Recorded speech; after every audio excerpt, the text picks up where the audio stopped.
9e jour. Complètement payé. Peut-être avez-vous vu les images ou entendu les descriptions de ce que Jésus dut affronter pour aller à la croix. Ce fut la plus terrible et la mort la plus tourmentée que les autorités romaines de ce temps-là ont pu produire. C'était exécuté par des gardes romains très entraînés à infliger le maximum de peine possible, le plus longtemps possible. C'était une méthode d'exécution la plus lente et la plus brutale, sans mentionner également que c'était la façon publique de mourir la plus humiliante. La douleur était telle que nous avons créé un nouveau mot à partir d'elle, le supplice. Quant à Jésus, il fut d'abord battu avec les poings et craché dessus durant une parodie de jugement, parodie pendant laquelle sa barbe fut arrachée de son visage et sa tête couronnée de longues épines qui ont dû percer sa peau jusqu'au crâne, entraînant un véritable supplice et des saignements. Après ce passage à tabac brutal, il fut condamné à être fouetté 39 fois avec un objet de torture appelé le chat aux 9 queues. Ce fouet de cuir avait 9 lacets de cuir à l'extrémité desquels étaient accrochés des copeaux de métal, d'os et de roc, afin que le fouettage coupe et arrache la chair. Les gardes entraînés à utiliser ce fouet étaient très doués pour endommager le plus le corps humain sans le faire mourir. C'était une horrible méthode de torture.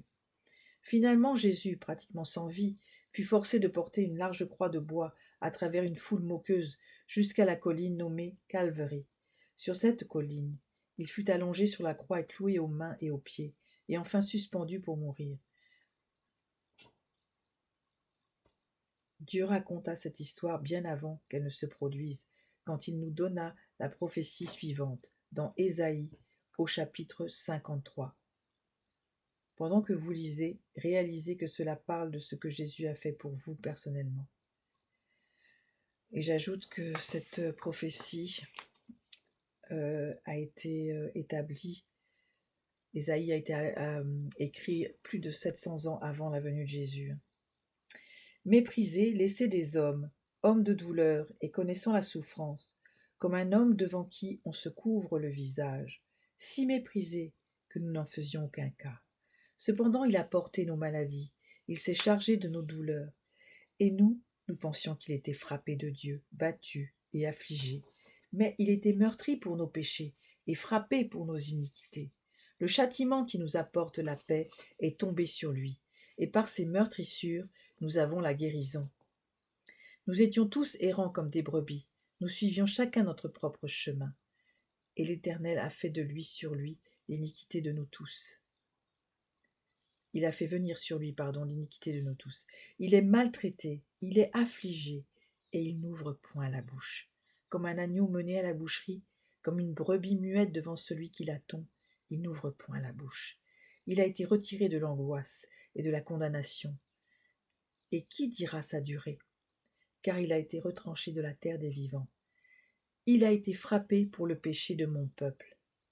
Et là, je m'adresse aux personnes de confession juive qui pensent que cet Ésaïe chapitre 53 parle du peuple lui-même qui souffrirait pour les autres. Non, parce que là c'est bien clair, il dit « Il a été frappé pour le péché de mon peuple ». Donc le peuple n'est pas celui qui souffre, mais c'est bien un individu qui souffre pour le peuple. On lui avait assigné sa sépulture avec les méchants, et dans sa mort, il a été avec le riche. Oui, il a été enterré dans un des caveaux de riches, car il n'a point fait d'injustice. Il n'y a point eu de fraude dans sa bouche. Or, il a plu à l'Éternel de le frapper. Il l'a mis dans sa souffrance. Après avoir offert sa vie en sacrifice pour le péché, il se verra de la postérité, et il prolongera ses jours, et le bon plaisir de l'Éternel prospérera dans ses mains. Ésaïe 53, 3 à 10. Pouvez-vous prendre un moment et relire encore cette portion de la Bible? Alors moi, je vous invite à prendre une Bible et à lire cet Ésaïe chapitre 53. Lisez-le tranquillement et vous allez tout de suite reconnaître Jésus à la croix. Demandez à Dieu de vous aider à vraiment comprendre son message pour vous. Ceci raconte l'histoire de ce que Jésus faisait exactement quand il a donné sa vie pour nos transgressions, nos péchés. Il se faisait lui-même devenir l'offrande, le paiement. Pendant qu'il était à la croix, Jésus fit plusieurs déclarations. Peut-être la plus importante fut « Tout est accompli ». Jean 19, 30. C'est fait. Que disait-il? Que veut dire « tout est accompli » ? Littéralement, cela signifie « complètement payé ». Cela veut dire le paiement complet et final pour chaque péché que vous pourriez commettre est maintenant payé. Cela englobe tous vos péchés, passés, présents, futurs, même ceux que vous n'avez pas encore commis. Jésus était l'intervention miraculeuse de Dieu. Il était Dieu en mission de sauvetage pour secourir l'humanité du pouvoir du péché et de la condamnation qu'il apporte. Jésus était le miracle. Après sa mort, un soldat romain lui perça le côté avec une lance, vérifiant qu'il était bien mort. Et pourtant encore, accomplissant là une prophétie bien spécifique, prouvant qu'il était celui qui disait qu'il était. Il fut enterré dans une tombe d'emprunt, et après 3 jours, il a été victorieux sur la mort et s'est levé de nouveau, et est revenu à la vie. Il a été vu de plusieurs centaines de gens pendant 40 jours. Encore. La Bible dit dans Actes 1:3, « Auquel aussi, après avoir souffert, il se montra encore vivant et leur en donna plusieurs preuves, leur apparaissant pendant 40 jours et leur parlant de ce qui regarde le royaume de Dieu. » Avez-vous saisi cette preuve infaillible? La résurrection de Jésus n'est pas juste un mythe, une légende ou un mensonge. Cela a été prouvé de façon infaillible. Qu'est-ce que ça veut dire pour vous? D'abord, la mort de Jésus a payé le prix de vos péchés. Votre dette peut vraiment être réglée et pardonnée à cause de ce qu'il a achevé quand il a dit « tout est accompli, complètement payé, c'est fait ». Alors là, je mets une parenthèse, mais ça, ce n'est pas l'auteur, c'est moi. Il dit aussi pendant un moment, il dit pourquoi m'as-tu abandonné, hein? Il parle à Dieu, au Père directement. Mais en fait, c'est pas son cri à lui. Rappelez-vous, c'est un substitut, il nous remplace. C'est notre cri à nous, nous pécheurs, séparés de Dieu. Quand on meurt, c'est notre cri, à tous. À la croix, j'y étais, c'était moi. À la croix, il y a 2000 ans, c'était vous. Et forcément, qu'en mourant, nous aurions dit « Père, pourquoi m'as-tu abandonné ?» Parce que, à ce moment-là, Jésus était notre remplaçant. Jésus a pris nos péchés. Il était vraiment noir comme nous sommes. Il était défectueux, en fait. Il avait pris notre défectuosité sur lui. Sur lui. Donc c'est pourquoi il a crié le cri que nous aurions poussé. Voilà, je voulais vraiment qu'on soit clair avec ça, parce que beaucoup de gens nous opposent ça, comme si Jésus avait un manque de foi. Non, certainement pas. De toute façon, la victoire, il l'a remportée bien avant la croix. Il l'a remportée le soir précédent quand il a prié dans le jardin. Il a prié tellement fort que des grumeaux de sang sortaient avec sa transpiration. C'est là que la victoire a été décidée. Quand il s'est relevé et qu'il a dit « Toutefois, pas ma volonté, mais la tienne », c'est là que il avait pris sa décision d'aller jusqu'au bout. Voilà. Ensuite, alors je continue. Ensuite, sa résurrection rend la seconde naissance possible. Souvenez-vous de la totale reconstruction spirituelle dont nous avons parlé. Parce que Jésus a vaincu la mort complètement. Il offre non seulement le paiement de nos péchés, mais aussi une vie absolument toute nouvelle, une toute nouvelle identité spirituelle. Ben oui, le péché est mort, on n'a plus de péché. Le miracle peut être entier, car il s'est relevé. Vous pouvez avoir maintenant un tout autre agencement de votre système génétique spirituel. Votre identité grâce à Dieu, qui vous fait être une nouvelle créature à ses yeux. Vous n'avez plus à rester une créature pleine de péché, mais à devenir une nouvelle créature sans dette, sans péché. Voici ce que fait signifie. Voici ce que ça veut dire « tout est accompli ». La Bible utilise un mot excellent qui décrit bien le concept du complètement payé. Ce mot est propitiation. Il veut simplement dire le complet paiement pour. Voici où il est utilisé. Que Dieu avait destiné à être une victime propitiatoire par la foi en son sang, afin de manifester sa justice par le pardon des péchés commis auparavant, pendant les jours de la patience de Dieu. Romains 3, 25. Ensuite, il dit « C'est lui qui est la propitiation pour nos péchés, et non seulement pour les nôtres, mais aussi pour ceux du monde entier. » 1 Jean 2, 2. En ceci est l'amour, c'est que ce n'est pas nous qui avons aimé Dieu, C'est lui qui nous a aimés et a envoyé son Fils en propitiation pour nos péchés. 1 Jean 4,10. La Bible nomme aussi ce que Jésus a fait, la réconciliation.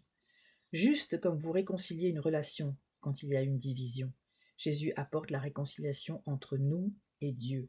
Il dit dans 2 Corinthiens 5, 18 et 19, « Or toutes choses viennent de Dieu, qui nous a confié le mystère de la réconciliation. Car Dieu était en Christ, réconciliant le monde avec soi, en ne leur imputant pas leurs péchés.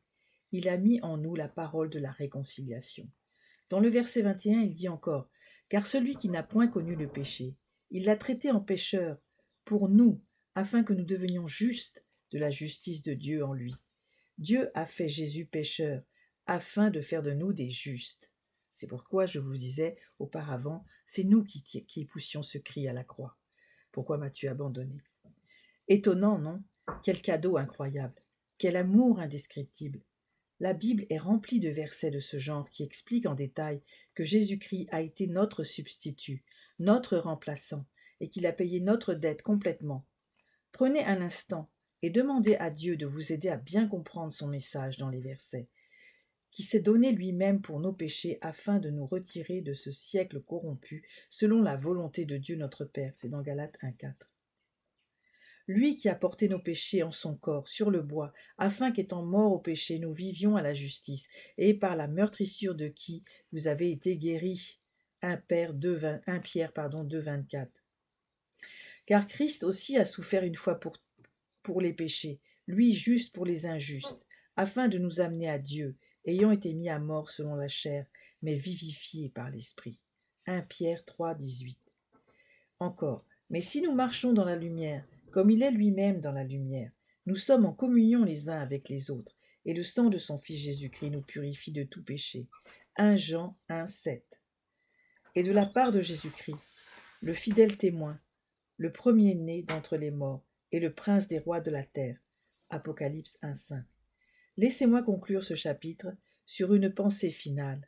Le paiement de Jésus pour vos péchés n'était pas partiel, mais c'était un paiement total. Une fois, j'ai partagé ceci avec un homme qui semblait se débattre avec la compréhension du concept de ce complet paiement. Après ce qui m'a été semblé des heures à le lui expliquer, soudain, ce fut vraiment comme si une lumière s'allumait dans sa tête. Il sourit et dit « Toute ma vie, j'avais compris que Jésus avait payé pour mes péchés, mais j'ai cru que c'était moitié-moitié, comme 50-50. En d'autres termes, Jésus avait fait sa part et moi, j'avais fait aussi la mienne. Mais si je comprends bien ce que vous dites, alors Jésus a tout fait. Je ne peux absolument rien faire. C'est 100% pour Jésus et 0% pour moi. » Exactement. Ce n'est pas 50-50. Jésus n'a pas payé une partie de vos péchés et ne vous a pas laissé le reste à payer. N'a-t-il pas dit tout est accompli? Il a dit complètement réglé, payé. Même certaines religions clamant croire en Dieu, en Jésus, semblent enseigner qu'il a payé seulement une partie de nos péchés. Beaucoup enseignent qu'il y a encore plein pour vous à faire pour réparer vos péchés, comme si Jésus avait partiellement réglé ce que vous deviez faire le reste, et que vous deviez faire le reste, pardon. Ceci n'est simplement pas le message de la Bible. Ce n'est pas le message de la Bible. Jésus a tout payé. Il a fait. Cher ami, comprenez-vous ceci? Vous n'avez pas à payer pour vos propres péchés. Le miracle de l'intervention divine a eu lieu. Dieu s'est avancé et il a pris votre punition. Toute votre punition. Maintenant, la question est la suivante. Comment ce merveilleux paiement pour mes péchés est-il enfin appliqué sur mon compte? Comment la mort de Jésus peut-elle s'appliquer pour moi? Eh bien, une chose est sûre, cela n'implique pas le faire. Cela implique une décision. Le croiriez-vous si c'était un cadeau? Le croiriez-vous si c'était un cadeau? La situation peut-elle devenir meilleure que ça?